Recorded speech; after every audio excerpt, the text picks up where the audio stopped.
mentioned as Holmgren spots it. 3 years ago, ay mukhang very realistic ang tapatang Kai Sotto at Chet Holmgren. Dahil during those times, ay naglaro pa si Kai sa US at kasama pa siya sa elite team ng NBA G League Team Ignite. Pero lumipas ang ilang taon, ay mukhang nagiging mailap sa ating idol ang NBA, samantalang patuloy ang pag-angat ng karera ni Chet Holmgren sa NBA. So gaano nga ba kagaling itong si Chet Holmgren compared kay Kai Sotto? Well, let her game speaks for itself, kaya panoorin natin ang highlights ni na Kai Sotto vis-a-vis Chet Holmgren. Right back, this time he will dive to the cup win. Now Holmgren, little turn. The offense, and that is just such a goal attempt. Holmgren what the Thunder had. Holmgren shoot. 河村からの取った、ショットかわしてからのショット、大田の落とす、もう一度ダンク。 than they did a season ago. 中に入ってカイソット左手決まりました。 Holmgren wide open. ツーポイント、ここは狙っていく。 Holmgren inside there. かわしたか。中にあったしてカイソット。 Dancing, driving, blocked out. ヤンテメーテン。ここはカイソット。 Speed, mobility, quickness and athleticism, lahat merong advantage si Chet Holmgren. At ito ang dahilan kung bakit umangat ng husto ang karera ni Chet sa NBA, samantalang si Kai ay patuloy pa rin ang paghahanap ng NBA team. Kung mas mabilis, mas athletic at mas skilled si Chet, paano na si Kai? Makakapasok pa kaya siya sa NBA? Well, there is no doubt na makakapasok si Kai sa NBA, pero whether maaabot niya ang level ng laro ni Chet, ay diyan hindi tayo sigurado. Hindi kasi magkapareho ang kanilang style of play. Although sinubukan ni Kai to play like Chet and Wemby, pero hindi niya kaya. Kaya at this early, ay binago ni Kai ang kanyang style to maximize his height. Height naman kasi ang biggest advantage ni Kai. Kaya ito na ngayon ang kanyang gagamitin. Pero to be effective, ay kailangang magpapalaki ng katawan si Kai upang masiguro na madominate niya ang ilalim. While si Chet Holmgren strives sa labas at sa shooting, ang bagong style naman ni Kai ngayon ay ang bully ball inside the paint. At kung ma-develop ni Kai ng husto ang kanyang power and strength, ay siguradong may paglalagyan itong si Chet. Hindi kasi pwedeng magpapalaki ng husto ng katawan si Chet, kaya malaking problema kapag lumalaki at lumalakas na ang katawan ni Kai paired with his insane skills at 7'3". Pero sa ngayon, ay milya-milya ang layo ni Chet kay Kai. Kung si Chet ay considered one of the best NBA players ngayon, si Kai naman is struggling to even enter the big. At kilalanin nating maigi si Chet Thomas Holmgren. He was born on May 1, 2002. Isa siyang American professional basketball player para sa Oklahoma City Thunder ng NBA. Napili siya bilang second overall pick noong 2022 NBA Draft at naglaro siya ng kanyang college basketball sa Gonzaga Bulldogs. Isa siyang consensus 5-star recruit and the number 1 player in the 2021 class, and he stands 7'1" and plays center and power forward positions.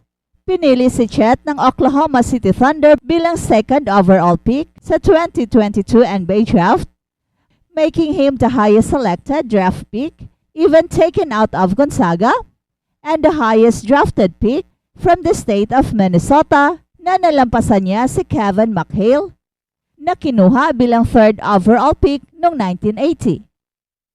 Sumali si Chet sa roster ng Thunder para sa 2022 NBA Summer League.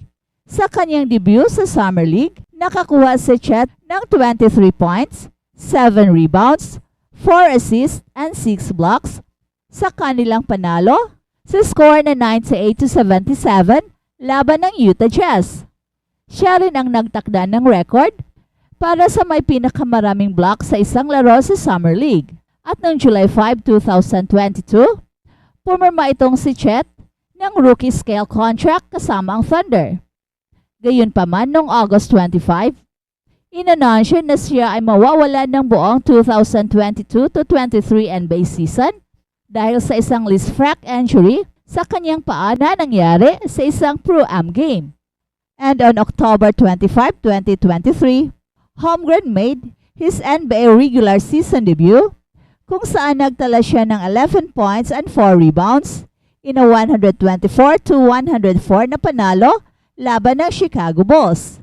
And on October 27, Chet made 16 points, 13 rebounds, 7 blocks in a 108-105 na panalo laban ng Cleveland Cavaliers, breaking the franchise record for most blocks in a single game by a rookie. And on November 18, Chet made his career-high 36 points along with his 10 rebounds, 5 assists, 2 steals and 2 blocks, and 2 three-pointers sa kanilang 130-123 overtime win laban ng Golden State Warriors. He also joined Michael Jordan as the only rookies in NBA history na nakapagtala ng at least 35 points, 10 rebounds, 5 assists, 2 steals, 1 block, and 2 three-pointers made in a game. And on December 2023, Chet was named the Western Conference Rookie of the Month for the games played in October and November. And on April, Chet led the Thunder to a 124-92 Game 2 win over the New Orleans Pelicans sa kanyang 26 points and 7 rebounds. And he became the first rookie in NBA playoff history to score 25 or more points and was the first rookie in OKC Thunder franchise history to score at least 25 points and grab 5 rebounds in the playoffs.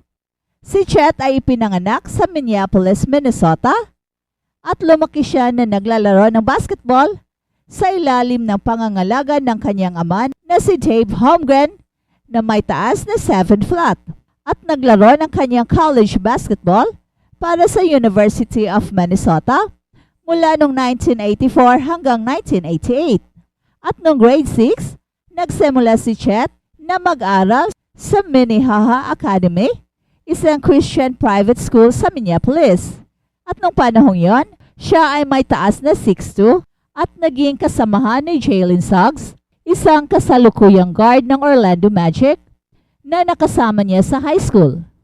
Pinaunlad ni Chet ang kanyang shooting range habang nagre-recover mula sa isang bale sa kanyang kanang pulso sa kanyang unang season at pagdating ng grade 9, umabot si Chet Holmgren sa taas na 6'9".